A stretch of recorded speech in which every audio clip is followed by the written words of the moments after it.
Welcome to Provisional, the podcast. Previously a recruiting manager and now as your host, my name is Amanda Oink. I'll be going over some resume tips today and just how recruiting managers do look at resumes.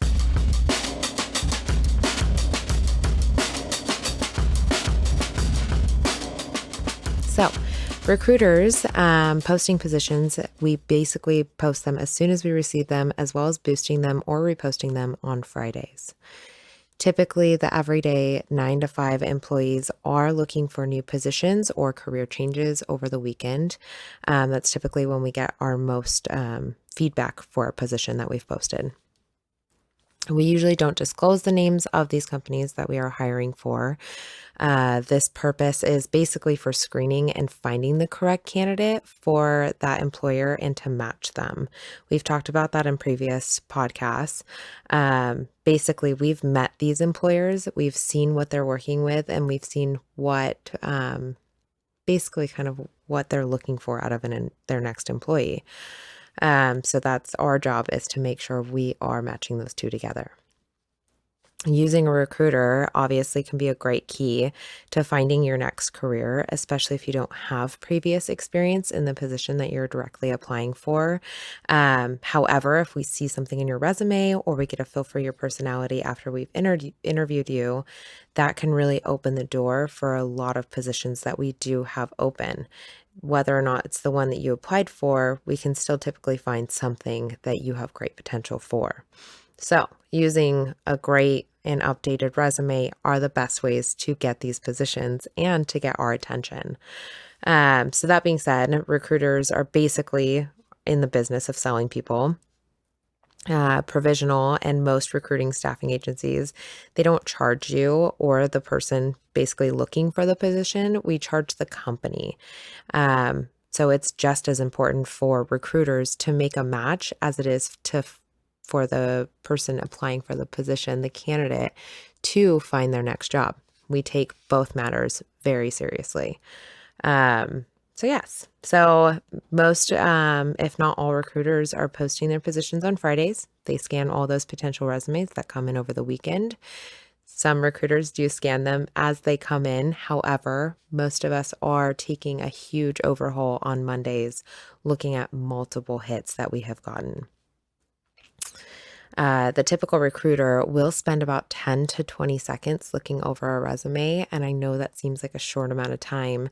However, we've looked at so many resumes for previous positions that are very similar, and usually a recruiter has their division that they're working in. I was in commercial, so in a warehouse scenario, if I'm looking for a forklift driver, I'm going to look for that skill first. If I don't see that on your resume and you haven't driven a forklift, and if you have and you didn't list it, I'm not going to call you. I need someone that's going to have that forklifting under their belt, to have that experience, the ability to lift a lot of weight. And, the ability to run around a warehouse. That is a big part of being a forklift driver. You're not always just sitting in a forklift. Although that is your primary position in a warehouse, you could be helping in other areas as well too. So these are just kind of things that I usually scan for, or used to scan for.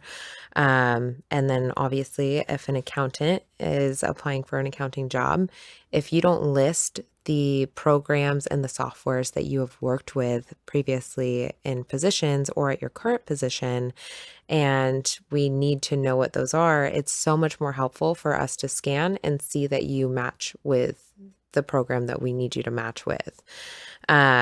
So those are just some things to think about adding on there. It makes a lot of sense if you're applying for a forklifting position. You should probably say that you have forklifting skills and how long you've been doing it.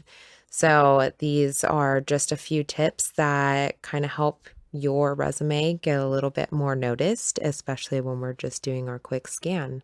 We also have our medical division too. So if you're a nurse and you have a degree and you have a certificate, you want to list all of those major things that you've done. And that's really that kind of where this comes in. I know people sometimes send in their resumes and they say, we didn't get a call back. There's a reason that you didn't get a call back. whether or not that position was filled, too, recruiters have multiple positions open, usually within the same line of work. So if you're not getting a call back for that position, one, you either have zero relevancy on your resume for that position, or you just didn't list correctly your skills and what you bring to the table that could easily be transcribed over into a different position. There's ways to do that. And what's funny too, with social media everywhere, and there's so many different platforms, I have also found just by kind of doing research for this little podcast that TikTok is a really surprising place to find resume helpful tips and tricks. There's a lot of career builders on there, and there's a lot of people that literally have learned to make a living just helping people write resumes. And there's also a lot of people that have learned to just show jobs that are available and how a waitress can put her information and what she's done at a waitressing job to make it look reflective onto a different position that could jumpstart a career. So there's a lot of people out there. All you would have to do is go into the search and you could literally just say resume tips and it'll bring up millions of videos. You can get lost in them for sure. And there's a lot of people that have a lot of different things to say, but these are some things that I've kind of grasped out of everyone kind of all having the same feel for how to build your resume. First, obviously, format is a big thing. So you want your format to be legible, to be clear, all the same font.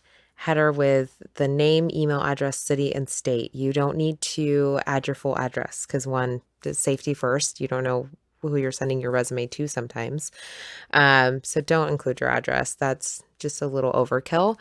Also, I did see a lot of people that are starting to get rid of the objective on a resume, and I do agree it is very outdated. It's a little redundant because what you're doing, the objective is to find a new job or to find a job. So objectives can be really taken out. I don't think they need to be there anymore. Also, in the 10 to 20 seconds you have to make an impression, make sure your accomplishments are highlighted. Don't just put skills. Don't say, I can type really well. Obviously, you can type. We see your resume. That's not what we're looking for. We want what did you bring to your last company? What made you stand out as an employee to your employer? Was there something, a client that you worked with through your company and they reached out to let you know that you did a great job at what you're doing? List that. That should be on there because that's going to pull someone to your resume a lot quicker than saying, you're a team player. I hope you're a team player. And we can usually gather that from, the 10 to 15-minute interview that we have with you. We're going to know that as well. If you do have great people skills and you do like to talk to people, and if you're a little bit more quiet, then maybe you need a little bit more of a different position, either in the warehouse or in the office, but we'll find a fit for you. It's just, we need to figure out where you best are suited. So usually that's, that can be an issue too when people use recruiting agencies. Recruiters don't always tell you that you may not be fitted for the position that you originally applied for, but there's a different position we have for you. And there's nice ways to say that. And sometimes recruiters just don't know how to voice that correctly. So if they throw a different position at you, that might be a little bit lower in pay, but it is something, we want to give you the option of something. Don't necessarily turn it down because it could be a great way or a next step into your career. You have to start somewhere. And especially if you're starting from square one, it's just best to kind of start there and then move forward. So you never know until you don't try. And that's really what recruiters are great at helping candidates with. So back to resume building. When listing your experience, make sure one, it's relevant to the job you're applying to. Nothing's more frustrating than seeing an administrative resume come through on a warehouse position.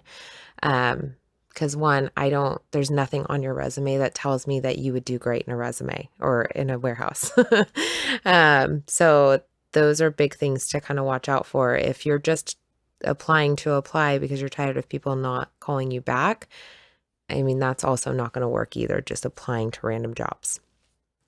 A lot of employers want to spend the time, especially because not everyone is fully staffed right now. They want to spend their time finding the correct hire. So thus they're going to get rid of anything that doesn't necessarily pertain to them. So make sure it's relevant to the job. And then also, you want it to be in reverse chronological order. So what that means, you want your most recent position at the beginning. And the only time that there is an exception to that rule, I would say, is when there's a large lapse in employment, then you would want to go with relevancy. And then that's just kind of how you want to always list your resume. It's just easy for people to read, and it lets them know that, your job from 1999 is not the first one that's listed. Also list your education last, and typically at this point in time, you really don't need to list your GPA. You can always let them know that in the interviewing process, or if they ask, it doesn't really need to be noted. So those are kind of the tips that I've taken away. Also, I mean, just don't use those kind of catchphrases. And the team player thing is kind of overused. Find different words. There's some really cool tools that you can use online and on Word. So if you just go on Word, you can actually go into the layout as you're building a resume, and you can look up your position in the corner. It'll bring down like a little drop down for LinkedIn, and you can look up your position. It'll literally bring up your job, how you've done it, things like that. It just gives an example, but it has great keywords that you can use. So I think those are really my tips and tricks that I pulled from that were the most, major ones that I think should be noted. Other than that, just make sure you're sending to the correct people. Go for the positions you really want to go for, and just stand out a little bit more than others. Really, you don't need to add a bunch of pictures or colors or overly large text. Don't make it confusing for people to read it. That's the biggest thing. Obviously, if you're a design major applying for a design position, that's different. You'd obviously want to have the craziest designed and uploaded resume that someone could possibly read. But most of the time, tech recruiters aren't even really looking for that. They just want to know your relevancy to the position you're applying to. So those are the tips I have for this week, and I hope that helps somebody out there. So thanks for joining us. And again, my name's Amanda Oink, and I am the podcast host for Provisional Recruiting. You're always welcome to call any of the recruiters as well and ask them questions too. Every single one of them are super helpful. We have commercial, which is Christy. We have administrative office, which is going to be Heidi. And we have medical, which is Dixie. So feel free to reach out, ask them any questions that you have.